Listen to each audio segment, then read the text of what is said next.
आज की क्लास में मैं आपको बताने जा रहा हूँ एक्सपोर्ट इनवॉइस और transaction using bill wise detail के बारे में। तो एक्सपोर्ट इनवॉइस का मतलब होता है कि किसी माल को एक्सपोर्ट करना है तो उसके लिए एक इनवॉइस बनाना है इन टैली। तो मैं आपको पहले बता देता हूँ, ये भी एक प्रैक्टिकल है। तो सिंपली आपको करना क्या है, सबसे पहले मैंने एक कंपनी बना के रखी है राम ट्रेडर्स नाम की। तो सबसे पहले आपको जाना है F11 F3 में। ठीक है, तो F11 F3 में यहाँ पे आपको यस करना है enable goods and service tax, ये ऑलरेडी यस है। और यहाँ पे दूसरा आपको ऑप्शन यस करना है set and alter GST detail, तो आप यहाँ से ये यस करेंगे। उसके बाद स्टेट रहेगा मध्य प्रदेश, रजिस्ट्रेशन टाइप में आएगा रेगुलर, और जीएसटी नंबर आपको स्टार्ट करना है 23 से, क्योंकि मध्य प्रदेश का कोड होता है 23 से। ये डमी जीएसटी नंबर है। ठीक है, तो सबसे पहले आपको लिखना है क्या है 23, फिर कुछ अल्फ़ाबेट्स, फिर कुछ नंबर, फिर कुछ अल्फ़ाबेट्स, फिर कुछ नंबर। ठीक है, इस तरीके से एक जीएसटी नंबर तैयार हो जाएगा। उसके बाद यहाँ पर एप्लीकेबल कब होगा, तो एप्लीकेबल 1 जुलाई 2017 को ये एप्लीकेबल हो जाएगा। ठीक है, उसके बाद यहाँ पर आपको कर लेना है इसको यस। ठीक है, प्रोवाइडिंग LUT बॉन्ड डिटेल्स, इसको यस करेंगे। उसके बाद एक यहाँ पे बॉन्ड नंबर मिलता है आपको, तो ये भी डमी है। ठीक है, फिलहाल मैंने लिखा हुआ है इसको। तो यहाँ पर एक LUT या बॉन्ड नंबर मिल जाएगा। उसके बाद इसकी वैलिडिटी में आपको वैलिडिटी बता देना आप। ठीक है, तो मैंने वैलिडिटी वही रखी है जो मेरी कंपनी चल रही है, 1 अप्रैल 2019 से 31 मार्च 2020 तक। ठीक है, उसके बाद यहाँ पे कर लिया एक्सेप्ट। उसके बाद इसको भी एक्सेप्ट कर लेना। दैन उसके बाद आप आ जाएंगे बाहर। तो बाहर आने के बाद आपको और ऑप्शन यस करने हैं। तो F11 F1 में आपको यस करना है इनेबल मल्टी करेंसी को। ठीक है, enable multi currency option yes करेंगे आप। ठीक है, और दूसरा यस करेंगे मेंटेन बिल वाइज डिटेल, जो कि हमारा सेकंड ऑप्शन है, जो सेकंड टॉपिक हम देखना चाह रहे हैं। ठीक है, तो ये मैंने यस कर लिया है। उसके बाद आपको करना क्या है वो मैं आपको बता देता हूँ। तो अकाउंट्स इन्फो में जाके कुछ लेजर्स तैयार करने हैं। तो लेजर्स में आप क्या क्या तैयार करेंगे, तो ये 3 लेज़र मैंने बना के रखी हुई हैं। तो यहाँ पे ABC ट्रेडर्स नाम की एक लेज़र बनेगी। ठीक है, ये कोई भी नाम ले सकते हो आप, मैंने ABC ट्रेडर्स ले लिया। अंडर जाएगा सैलरी डेप्टर्स, और करेंसी ऑफ लेज़र में यहाँ पे लिखना है आपको डॉलर। तो डॉलर लाओगे कैसे वो बता देता हूँ। तो यहाँ पे करेंसीज नाम का एक ऑप्शन मिलेगा आपको, यहाँ पर आपको क्रिएट करना है डॉलर नाम की करेंसी। तो क्रिएट करने के लिए सिंपली आपको क्या करना है, यहाँ पे सिंबल ले लेना है डॉलर का, और यहाँ पे लिख लेना है फॉर्मल नेम डॉलर। बाकी आपको खाली एंटर कर देंगे, एक्सेप्ट कर लेना है। ठीक है, एक्सेप्ट करने के बाद आपको यहाँ पर एक लेज़र क्रिएट करनी है। तो जैसे कि मैंने आपको बताया, लेज़र क्रिएट होगी पहले एक सैलरी डेप्टर की, तो ये जिसको माल एक्सपोर्ट होगा। तो ABC ट्रेडर्स नाम की है, यहाँ पे सैलरी डेप्टर मैंने एक क्रिएट कर लिए। उसके बाद जो उनका करेंसी ऑफ लेज़र में मैंने डॉलर लग दिया, यानी शिफ्ट के साथ आप 4 लगा सकते हो। उसके बाद USA। ठीक है, और यहाँ पे आएगा यूनाइटेड स्टेट ऑफ अमेरिका। ठीक है, और यहाँ से कर लेंगे इसको एक्सेप्ट। दूसरी लेज़र चाहिए हमें परचेस की। तो परचेस की लेज़र सिंपल बनेगी, परचेस जाएगा परचेस अकाउंट में। ठीक है, inventory values are affected, yes रहेगा। और यहाँ पर आपको यस करके इसको कर देना है गुड्स। ठीक है, सिंपली चूज़ करना है। उसके बाद यहाँ पे आपको मिलेगा सेल्स। तो सेल्स जाएगा सेल्स अकाउंट में, inventory values are affected, yes रहेगा। एप्लीकेबल और सर्विस की जगह यहाँ आ जाएगा गुड्स। ठीक है, ये लेज़र्स बनाने के बाद आपको करना क्या है, सबसे पहले एक इनवॉइस तैयार कर लेना। तो अकाउंट्स इन्फो के अंदर आपको यहाँ मिलेगा बाउचर टाइप। तो बाउचर टाइप में मैंने एक इनवॉइस क्रिएट किया हुआ है, उसका नाम है एक्सपोर्ट इनवॉइस। ठीक है, तो एक्सपोर्ट इनवॉइस आपको टाइप करना है क्रिएट में जाके। तो यहाँ पे एक्सपोर्ट इनवॉइस आप लिख लेंगे। ठीक है, और बाकी अंडर जो जाएगा वो जाएगा सेल्स।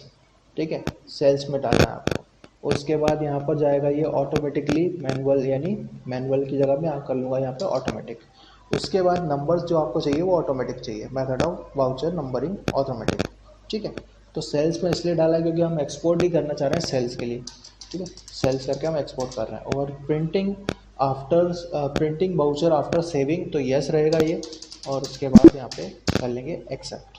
एक्सेप्ट करने के बाद यहाँ पे आपको क्या करना है, जाना है सबसे पहले आपको अकाउंटिंग वाउचर में, और सबसे पहले F9 परचेज वाउचर में जाके माल को परचेज कर लेना जो आप माल बेचना चाह रहे हो। तो सबसे पहले आप बनाओगे क्या वो देखिए।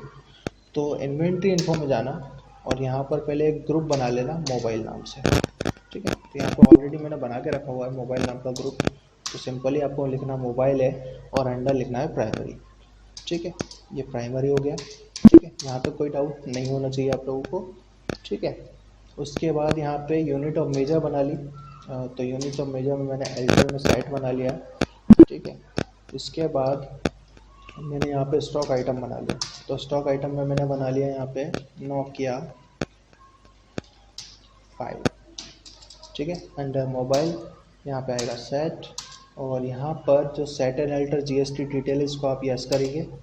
उसके बाद डिस्क्रिप्शन में कुछ नहीं लिखना है, यहाँ पे एचएसएन नंबर लिखना है इसका, ठीक है। तो ये मैंने एक डमी एचएसएन नंबर लिख दिया ऑन वैल्यू, और यहाँ पे आएगा टैक्सेबल कितने परसेंट, तो 18%, ठीक है। और शेष में कुछ नहीं, गुड्स टाइप में गुड्स आएगा, ठीक है।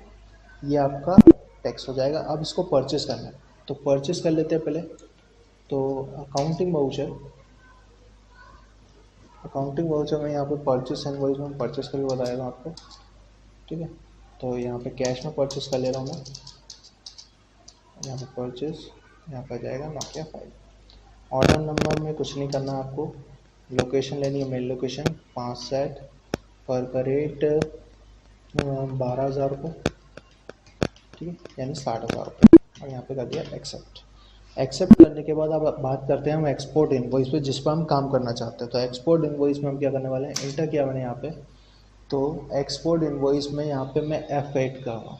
तो F8 पे दो ऑप्शन आते हैं, या तो सेल्स आएगा या तो एक्सपोर्ट इनवॉइस आएगा। आपने F8 भी मतलब एक्सपोर्ट इनवॉइस भी F8 भी बना के रखा है, तो वो पूछ रहा है कि आपको कौन सा चाहिए, एक्सपोर्ट इनवॉइस चाहिए या फिर सेल्स चाहिए, तो मैंने कहा एक्सपोर्ट इनवॉइस चाहिए।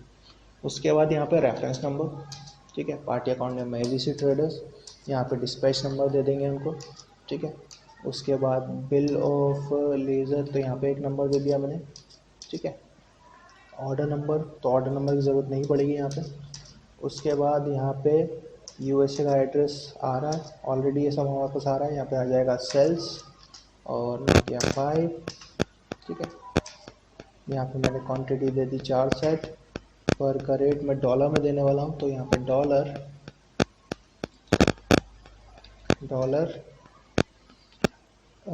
$250, ठीक है। अब एक्सचेंज में अभी ये कुछ बता नहीं रहा है, तो यहाँ पे हम $1 की कीमत बताएंगे कि $1 की कीमत क्या है। तो $1 की कीमत है, $1 की कीमत मैं बताने वाला हूँ 75 रुपीज़,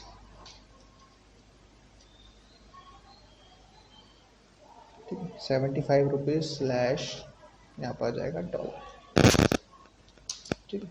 तो यहाँ पे $1,000 यानी $75,000 हमारे पास से जाएंगे, यानी हमारे पास आने वाले हैं, ठीक है।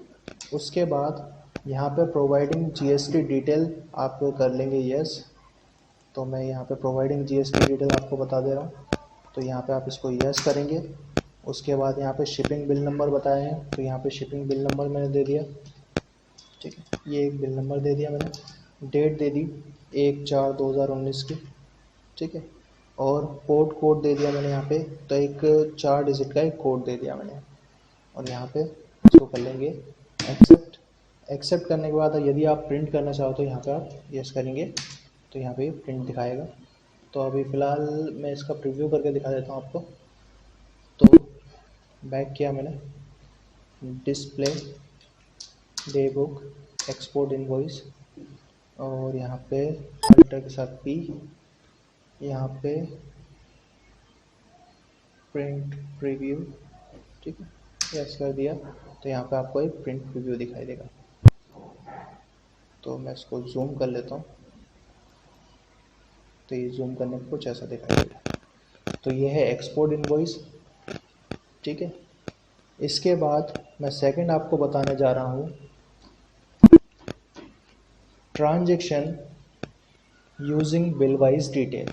तो transaction using bill wise detail में आपको सिंपली कुछ नहीं करना है। यहाँ पर एक और मैं डेप्टर बना ले रहा हूँ, लेकिन ये डेप्टर इंडिया का ही रहेगा, बाहर का नहीं रहेगा। तो मैंने यहाँ पे रवि डेप्टर ट्रेडर्स नाम से एक डेप्टर बना लिया,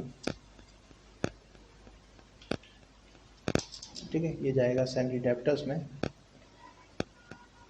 तो यहाँ पर मैं सैलरी डेप्टर्स ले लिया यहाँ पे, ठीक है। और मेंटेन बिल वाइज डिटेल में यहाँ पे यस कर दे रहा हूँ, एक्सेप्ट करने के बाद मैंने इसको कुछ गुड्स सेल किए, तो F8 सेल्स वाउचर, तो यहाँ पे मैं सेल्स वाउचर लूँगा इस बार, एक्सपोर्ट इनवॉइस नहीं लेने वाला, ठीक है। और यहाँ पे आ जाएगा रवि ट्रेडर्स, ठीक, रवि ट्रेडर्स। उसके बाद यहाँ पर जाएगा सेल्स, यहाँ पे मैं इसको सेल कर रहा हूँ Realme 5, 4 सेट पर का रेट 15,000 रुपये, ठीक है, यानी 60,000 रुपये इसको पे करने हैं, ठीक है। ये 60,000 रुपये मुझे देने वाला है, लेकिन 60,000 रुपये लेने के लिए मुझे रिसिप्ट वाउचर यूज करना पड़ेगा, तो ये बैलेंस शीट में दिखाई देगा करंट एसेट्स में, ठीक है। ये अब क्या करना है आपको, यहाँ पर अकाउंटिंग वाउचर में जाना है और F6 रिसिप्ट वाउचर में जाना है, यहाँ पे कैश, और यहाँ पे आप ले लेंगे रवि ट्रेडर्स, ठीक है। रवि ट्रेडर्स से 60,000 रुपये लेने हैं, लेकिन इसने 40,000 रुपये दिए, तो 40,000 रुपये दिए, तो यहाँ पर एक मेथड हमारे सामने खुल के आ गई, एडजस्टमेंट ऑफ मेथड। तो आप यहाँ पे देखेंगे बिल वाइज डिटेल लिखा हुआ है, तो बिल वाइज डिटेल करता क्या है, ये माल को चीज़ों को एडजस्ट करने के लिए करता है, जैसे बिल्स को एडजस्ट करने के लिए होता है। यहाँ पे आपको 4 मेथड दिखाई दे रही, अगर एक्स्ट्रा पैसा दोगे या फिर कुछ खरीदा नहीं होगा, पहले पैसा दे दोगे तो वो एडवांस में चला जाएगा, लेकिन अब अगर आप 60,000 रुपये के 40,000 रुपये दे रहे हो तो वो एडजस्टमेंट जाएगा। तो मैं क्या करूँगा, जो 60,000 रुपये का बिल है उसमें से 40,000 रुपये एडजस्ट कर दूँगा, कुछ इस तरीके से। तो बिल वाइज डिटेल यही काम करता है, ये एडजस्टमेंट का काम करता है। जैसे कि हमने एक मेथड देखी एडवांस की, हमने पास कोई पैसा नहीं था, ठीक है, तो यहाँ पर हमने पैसा दे दिया, और यदि आपने पहले से माल खरीद के रखा और देने आपको 60,000 रुपये दिए आपने 40,000 रुपये, तो वो एडजस्ट कर देगा कि हाँ इस बिल में से 40,000 रुपये माइनस हो गए, जैसे कि हम छोटे मोटे दुकानदार अभी भी कॉपियों में करते हैं, ठीक है। तो नेक्स्ट क्लास में मैं आपको इसके आगे बताऊंगा। ये एक्सपोर्ट इनवॉइस था और मेंटेन बिल वाइज